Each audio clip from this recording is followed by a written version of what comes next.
자, 그럼 이제 2단원으로 넘어갔습니다. 2단원 연구 부정행위 발생 및 처리이고요. 1번 문항 연구 부정행위 발생 및 판정 현황이라고 되어 있는데 여기서 중요한 건 이것이 최근 5년간의 기간만을 대상으로 한다라고 하는 점입니다. 그래서 아주 오래전에 있었던 사안에 대해서는 저희가 조사를 하지 않습니다.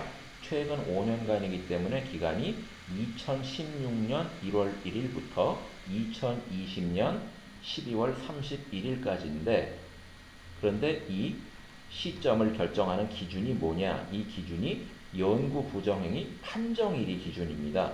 연구 부정행위가 발생한 날짜를 기준으로 5년이 아니라 연구 부정행위에 대한 판정일을 기준으로 5년, 2016년부터 2020년까지다라고 하는 점 여기에 이제 유의를 해주시기 바랍니다.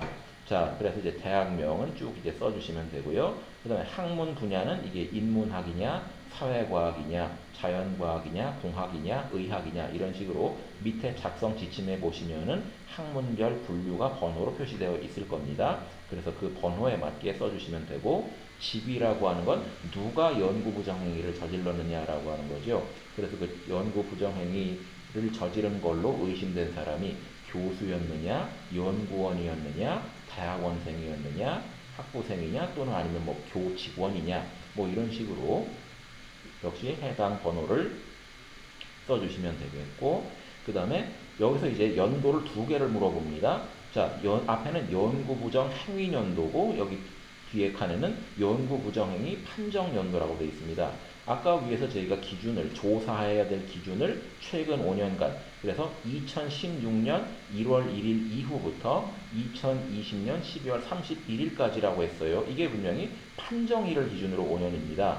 자, 그래서 어떤 경우가 있겠습니까? 연구 부정행위가 발생한 연도는 2015년도이고 연구 부정행위 판정이 난 게 2016년이거나 2017년이거나 그럼 여기에 기록을 하셔야 되겠지요. 그런데 연구 부정행위가 2015년에 발생을 했고 판정도 2015년에 났다. 그럼 어떻게 되겠습니까?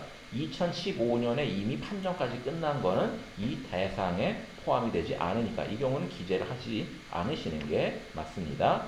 그 다음에 연구 부정행위 유형은 바로 이 연구윤리 확보를 위한 지침 제12조에 있는 것처럼 위조, 변조, 표절, 부당한 저자 표시, 부당한 정보 기재, 그 다음에 연구 부정행위에 대한 조사 방해행위, 그 밖에 각 학문 분야에서 통상적으로 용인되는 범위를 심각하게 벗어나는 행위 이렇게 규정이 되어 있죠. 이 중에 어디에 해당하는지를 각 그 번호에 맞게 표시를 해주시면 되겠고요.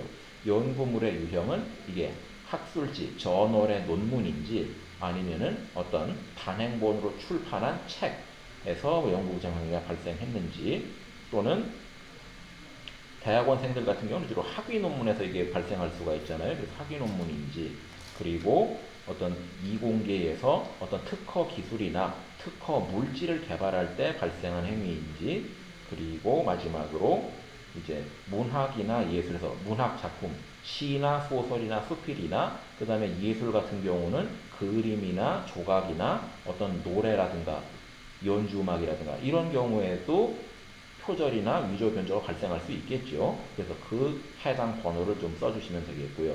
그 다음에 판정 결과, 그래서 조사를 해보니까 이게 연구부정 행위가 아니더라 하는 경우도 있겠고, 이거 연구부정 행위가 맞다 이렇게 판정이 나는 경우도 있겠죠. 그걸 이제 각각 1, 2번으로 구분을 해주시고요.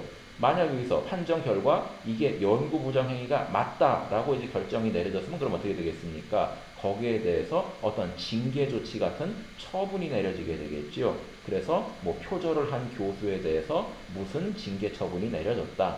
또는 뭐 실험을 위변조한 대학원생에 대해서 무슨 처분이 내려졌다.